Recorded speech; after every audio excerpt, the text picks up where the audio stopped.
Hey there, Dr. Christianson here. One of the other big questions that we get about thyroid disease is, what about my cortisol levels? Is it important to check cortisol when treating thyroid function? Does cortisol have to be given for replacement medicine? Does it affect how the body uses the thyroid? It's a big factor. It's a real big part of it.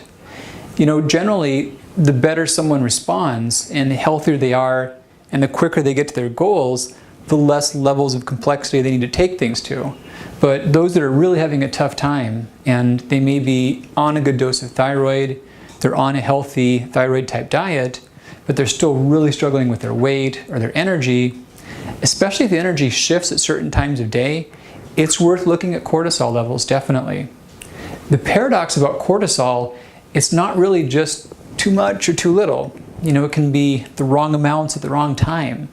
So you might be doing it really well in the morning, but you might not be shutting it off at night.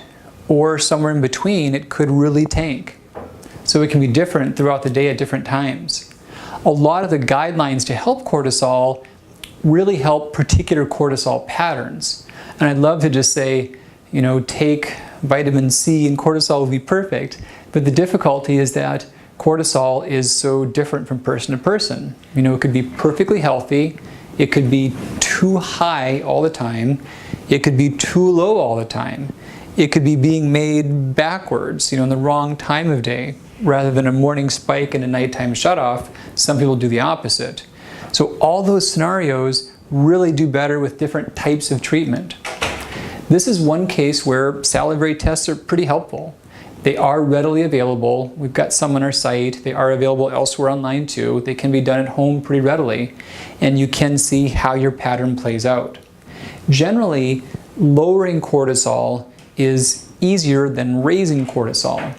Lowering it simply takes having your body produce less of it, and stabilizing your blood sugar goes a long ways towards that.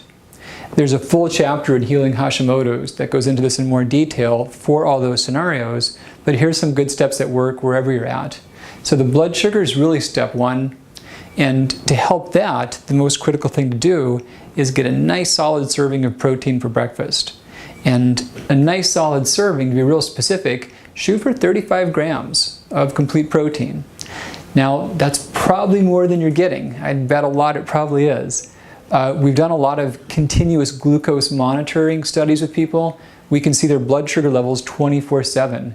And by seeing how a day plays out for people, we've really learned that a big amount of protein, healthy protein for breakfast, is not just affecting that meal, but it affects the whole 24-hour cycle. And it makes the blood sugar just stay rock solid. So here's the tie-in. When your blood sugar levels get very low or they quickly move down, your body has to work for inside of itself to pull blood sugar back up again. Guess who does that? Your adrenals do. So cortisol elevates when blood sugar drops. So one of the simplest things you can do to help not make cortisol elevate is don't let your blood sugar plummet. Now, somebody somewhere is going to say, oh, so if I eat candy all day, you would think, and yeah, eating sugar raises your sugar. That is an effective strategy in the very, very short term. The problem is it engages so much insulin output that after that raise, you're going to plummet. So candy is very counterproductive. So good solid protein really minimizes the sugar. The other big factor for regulating cortisol is timing. You know, those who have had babies have seen this, that there's a schedule worked out to where baby gets fed, baby takes a nap, baby goes to sleep, and if that schedule is followed maniacally, life is good. When that schedule is disrupted, life isn't good, and many have learned that. The funny thing is, that's a lesson that applies to grown-ups too. You know, it means the same thing to you and me. If our schedules are consistent when we eat, when we sleep, when we exercise, when we have some downtime, we thrive so much better. And the adrenal glands, one of their big jobs is really regulating the daily rhythms. And when the daily rhythms aren't really rhythms at all, but they're chaos, the adrenals have to work that much harder to put things back on track and start over. So regular timing, you know, real consistent amounts. The one last trick that helps everyone with cortisol is managing salt. Something you may notice if you watch my work, I don't say exactly what all the alternative doctors say, and I don't say exactly what the conventional doctors say. I really pick and choose. I really just want you to get your best health, and I'm not afraid to break affiliations or loyalties when I see that the advice being given may not be in your best interest. So about salt, this is a case in point. There are many that advocate raising your salt intake to help your adrenal function. And in the short term, you definitely can reverse fatigue symptoms by doing a ton of salt. You can also reverse fatigue symptoms very effectively in the short term with cocaine. That doesn't mean it's good for you. Just because you can do something, just because it helps you in the short term, doesn't mean it's in your long-term interests.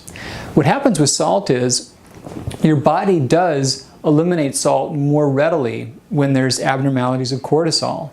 And that's very relevant in the context of a high salt diet, which we have by and large as a rule in the modern world. Our average salt intake is typically 5,000, 10,000 milligrams per day, way more than our bodies need. So whether or not we have adrenal function, the bulk of us are working really hard to dump out salt all the time. When there's adrenal dysfunction, that salt elimination speeds up even further. So one short-term perspective, which gets it at a superficial level, is to raise the salt further, and that does help. But the issue is not a lack of salt. The issue is an excess of elimination. And in the body, you change your elimination of salt by not having as much salt. Your body gets more sparing with it. We see this in athletes, for example. If you're out training on a hot day and you've lived on a very salty diet all along, you're going to waste your electrolytes because your body is in the mode of dumping salt very aggressively just to stay in homeostasis. If that same person had had several weeks of a very low salt diet, that same temperature, exertion, and duration of activity wouldn't make them lose as much electrolytes. They wouldn't feel as weakened because their body is pretty balanced. They're not working so hard to get rid of it. So what I'm going to part ways with is that less salt is actually helpful. You can do smaller amounts. An easy substitute is LITE salt, which is more potassium than sodium. And the big thing is really just watching all the hidden sources. Most people that go far enough to watch videos on health know not to use the salt shaker, so I get that. But it really happens before the food even hits the plate. It happens in the grocery store and in the factories and in the restaurants. That's where the salt happens. So you've got to be really selective. And if you have some things that have sauces or pickled foods or seasonings, then really think about the context of the meal and the context of the day and being very low salt otherwise. It's also a big factor for diminishing the stress response just by going lower on your salt levels. So yeah, a couple of easy things: dialing in your blood sugar, good timing of your habits, going lower on your salt can do a lot to reset your cortisol levels.